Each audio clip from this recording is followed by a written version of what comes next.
ஆத்ம வணக்கம்.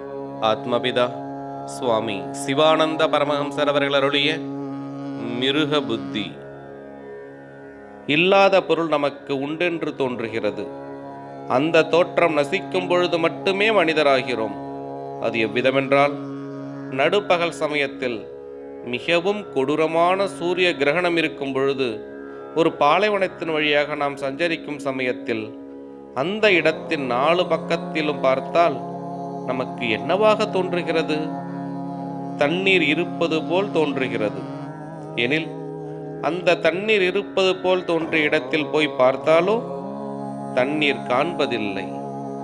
அப்பொழுது அந்த தோற்றம் சரியாயிருந்ததோ? சரியாயிருந்ததில்லை.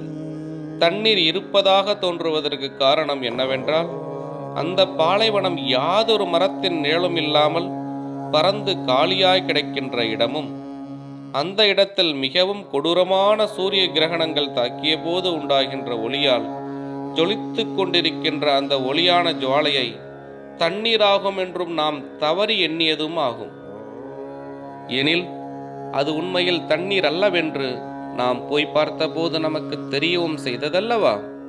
இப்படியேதான் தன்னுடைய ஜீவசக்தி வெளியில் வியாபித்து ஜொலித்து கொண்டிருக்கின்ற அந்த ஜுவாலையில் தன்னிலிருந்து பிரதிபிம்பித்து கண்டபோது இவ்விதத்தில் ஒரு பொருள் இருக்கின்றதாக தோற்றம் உண்டாகிறது.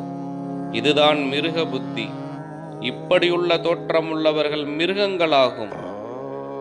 இந்த தோற்றம் எங்கிருந்து உண்டானதென்றும், இவ்விதம் உண்டானது தன்னுடைய சக்தியில் இருந்துதான் என்றும், அந்த சக்தி வெளியில் வியாபித்த போது பிரதிபிம்பித்ததாகும் என்றும் தெரிய வந்தது.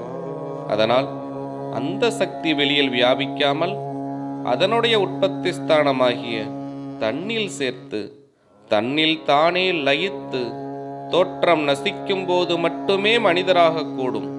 தவிர மனிதன் என்றால் மனனம் செய்கின்றவனாகும். மனனம் செய்வதென்பது நித்தியானித்திய வஸ்து விவேகம் செய்வது என்றாகும். அதாவது நித்தியம் இன்னது, அனித்தியம் இன்னது என்றறிவது.